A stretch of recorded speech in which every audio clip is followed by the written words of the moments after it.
प्रश्नोत्तर सत्संग माध्यम से आज एक प्रश्नोत्तर आया है। प्रश्न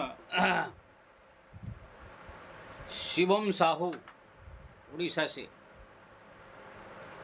उनका प्रश्न है कि महाराज, राम भक्ति करने वाले को, जो राम नाम जपते हैं, राम की भक्ति में जो लगे हैं,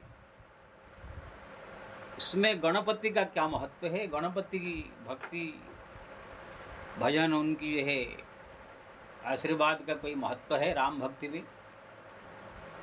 बहुत सुंदर प्रश्न है। देखिए जी, राम भक्ति ऐसे सर्वोपरि है, लेकिन इसका मतलब नहीं है कि अन्य कोई देवी देवता या अन्य कोई महापुरुषों का या कोई संत साधु महात्माओं की आवश्यकता नहीं, आशीर्वाद की जरूरत नहीं, इस बात नहीं।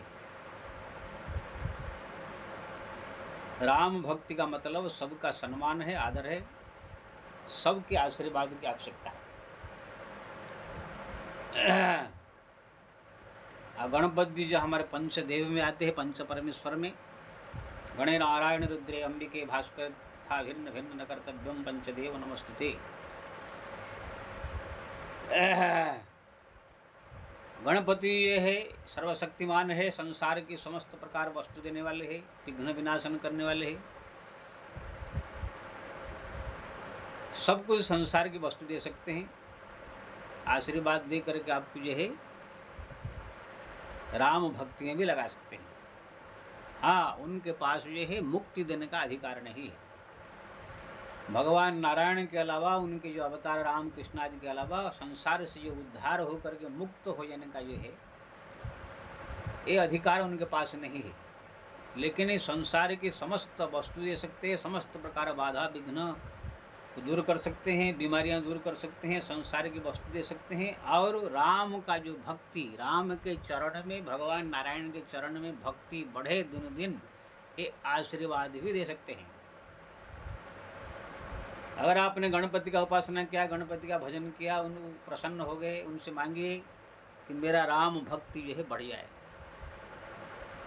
देखेंगे वो आशीर्वाद देते ही जो आपका मन भगवान के राम के ध्यान में, चिंतन में, जप में नहीं लग रहा था, इधर उधर भाग जाता था, अब गणपति के आशीर्वाद से आपका मन जो है टिका रहेगा भगवान के स्वरूप में, उनके नाम में।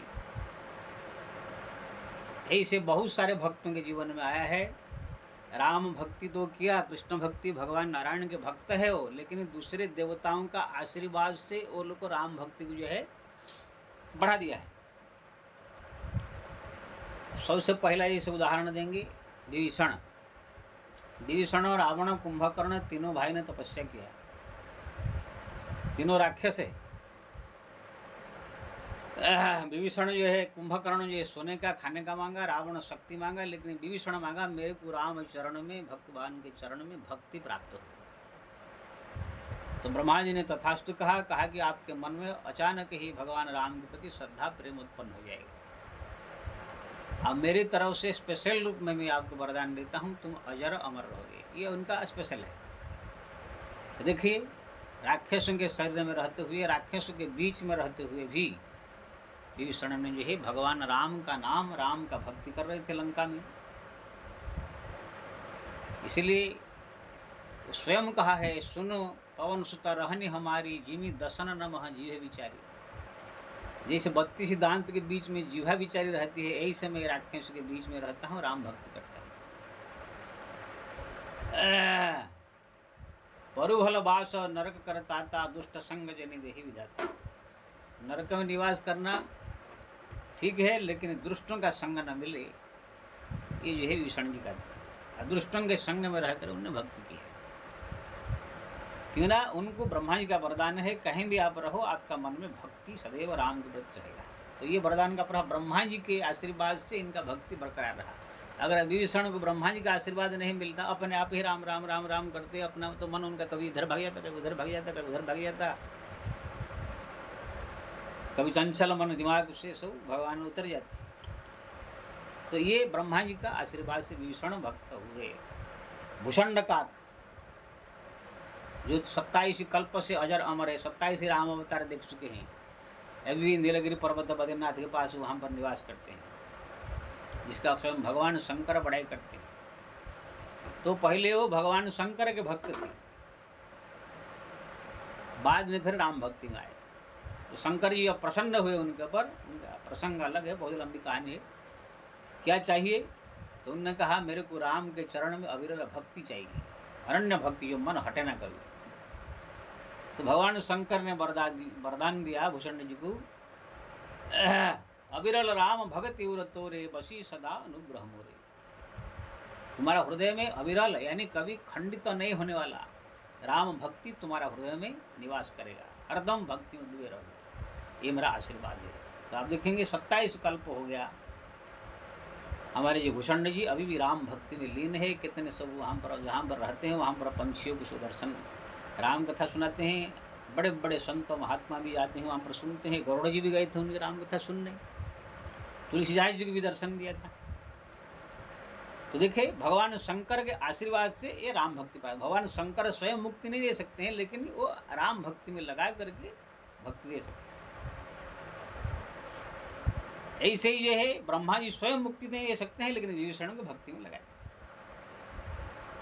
तो ये सब जो है देवताओं के पास पावर है। ध्रुव के बारे में आता है, ध्रुव भी भगवान का दर्शन कर लिया 6 महीना में, 5 साल की बालक, लेकिन चंचल मन है, बच्चा है अभी। तो उनका मन कभी कभी है संसारिक मोह माया फंस जाता। तो एक बार उनके भाई जो उत्तम था उनको किसी जख्खे ने मार दिया जंगल में, ऐसे लड़ाई में। तो तुरंत जख्खे के ऊपर चढ़ाई कर दिया वो, भाई के क्यों मार दिया मेरे भाई को, देश बस ये संसार की चीज हो गया। भक्ति छोड़ के 6 महीने तक जख्खों के साथ लड़ाई किया। तब यह है उनके दादा मनु महाराज आकर बोले कि अरे मूर्ख, तुम जिस नारायण को प्राप्त कर लिया है उनका भक्ति न करके तुम्हारा भाई मर गया इसलिए उसका बदला ले रहा है। अरे तुम्हारा भाई क्या अजरामर होकर रहेगा? मरेगा नहीं कभी, संसार में मरना जीना लगा हुआ है, मर गया, उसको द्वेष अवश्य। तुम 6 महीना से न पूजा न पाठ न भजन कीर्तन कुछ नहीं, सब छोड़ करके युद्ध कर रहा है। जब दादाजी ने समझाया तो जो है ध्रुव के मन में ये आया कि मैं सच में बहुत बड़ा बेवकूफ़ी वाला काम किया हूँ, भगवान का भक्त तो 6 महीने से मैं किया ही नहीं। तब जो है उसने जख्यों के राजा जो कुबेर थे, जिस जख्ये से लड़ाई हो रहा था उनके राजा थे कुबेर, उनको स्मरण किया। तुरंत कुबेर जी प्रकट हुए, बोले क्या चाहिए ना, मैंने बहुत बड़ा गलती किया, आपके बहुत सारे जख्यों को मार दिया, अब मेरे को ये आशीर्वाद दीजिए, क्षमा कीजिए। जख्या प्रसन्न अगर बोले क्या चाहिए? बोले ना, मेरे को भगवान के चरण में अविरल भक्ति प्राप्त हो, अभी कोई मोह माया संसार का मेरे को ये बंधन भक्ति न छुड़ा दे। अभी तो भाई के मृत्यु के कारण वो द्वेषवश में आपके साथ लड़ाई कर दिया, अब ऐसा आशीर्वाद दीजिए कितना भी बाधा विघ्न आए, कितना विपत्ति आए, मेरा भक्ति न छूटे। तब कुबेर ने आशीर्वाद दिया, आज से तुम्हारा हृदय में कभी भगवान के प्रति भक्ति नहीं छूटेगा। तब से ध्रुव परम भक्त हो गए, कभी उनका दिमाग में संसारिक वस्तु आया नहीं। तो ये हुआ ध्रुव की कहानी। तो ऐसे भक्तों के बहुत सारे ऐसे कहानी आएगा, कितना बताऊं। तो ऐसे ही आप अगर मान लीजिए गणपति की पूजा कर रहे हैं या देवी माता का पूजा कर रहे हैं, किसी भी देवता का पूजा आप कर रहे हैं, तो उनसे संसारिक वस्तु अगर आपकी जरूरत है तो मांगे, नहीं तो अगर राम भक्त है आप कुछ तो राम का भक्ति मांगिए कि मेरे को ये है राम चरण में दिन दिन मेरा अनन्य भक्ति बढ़े। तो गणपति अगर आशीर्वाद दे दे, तुम्हारे हृदय में राम भक्ति प्रकट हो, तो आप ध्यान करते करते जो इधर उधर मन भाग जाता है। राम का ध्यान कर रहा हूँ, कभी पकौड़ी जलेबी कभी रसगुल्ला याद आ जाता है, कभी ध्यान करते करते करते करते कोई और खाने पीने का चीज़ याद आ जाता है, कभी ध्यान करते करते पत्नी याद आ जाती है, कभी भगवान का नाम जब के ध्यान करते करते पति पत्नी कैसे है ही करते हैं वो सब याद आ जाता है। तो जब गणपति का आशीर्वाद हो जाएगा, आपके हृदय में अखंड भक्ति हो, तो फिर आपका ये सब फालतू चीज ध्यान में नहीं आएगा। इसलिए अगर आप गणपति का आ रहा है, गणपति की चतुर्थी, उनकी अगर आप भक्ति पूजा करना चाहते हैं, राम का जप करते हुए, राम का भक्ति को प्राधान्यता देते हुए, ज़्यादा से ज़्यादा नाम जपते हुए आप गणपति का ही उपासना कर सकते हैं। उनसे आशीर्वाद के रूप में राम भक्ति आप मांग सकते हैं। अगर आपका और कोई सांसारिक वस्तु इच्छा हो और तो अगर वो भी कह सकते हैं, लेकिन प्राधान्य राम भक्ति आप मांगना चाहिए। इसलिए तुलसीदास जी महाराज सबका वंदन किया, भगवान शंकर का, माता दुर्गा का, पार्वती का, लक्ष्मी, सरस्वती, कोई ऐसे देवी देवता नहीं है, गणपति का सबका वंदन किया है। गाये गणपति जगवंदनम शंकर सुवनम केसरी भवानी के नंदनम। करो जोरे बिनव करो कर जोरे, बसो सिय राम मानस मोरे। आपके चरण में कर जोड़ के विनती कर रहा हूँ, सीता राम का छवि मेरे हृदय में सदैव मेरा मन में बसे रहे। ये वरदान मांग रहे हैं तुलसीदास जी। राम सीता मेरे हृदय में मेरे मन में सदैव निवास करे। तो ऐसे सबका जो है बंधन किया है तुलसीदास जी। सूर्य नारायण का ही बंधन किया है, गणपति का बंधन किया है, शंकर जी का बंधन किया है, लेकिन सबसे राम भक्ति में। तो कहने का मतलब चाहे राम भक्तों को जो है, चाहे गणपति हो, चाहे भगवान शंकर हो, चाहे दुर्गा माता हो, चाहे लक्ष्मी माता हो, कोई भी देवी देवता हो, इंद्र भी क्यों न हो, अगर किसी कारणवश इंद्र आपके ऊपर प्रसन्न हो तो उनसे भी आप संसारिक वस्तु के साथ साथ राम भक्ति उनसे ही मांग सकते। भले उनके पास खुद के पास राम भक्ति नहीं है इंद्र के पास, लेकिन वो आशीर्वाद दे सकते हैं तुम्हारे हृदय में राम भक्ति प्रकट हो। अपने आप को आशीर्वाद नहीं दे सकते हैं, लेकिन दूसरे को कर सकते हैं। जैसे माँ बाप है, कोई माँ बाप का सेवा अगर किया तो माँ बाप आशीर्वाद दे तो काम हो जाएगा, लेकिन वही माँ बाप अपने आप का आशीर्वाद नहीं दे सकते। कोई ऋषि है, मुनि सिद्ध महापुरुष चाहे तो दूसरे को आशीर्वाद देकर कुछ कर सकते हैं, लेकिन अपने आप का आशीर्वाद नहीं दे सकते।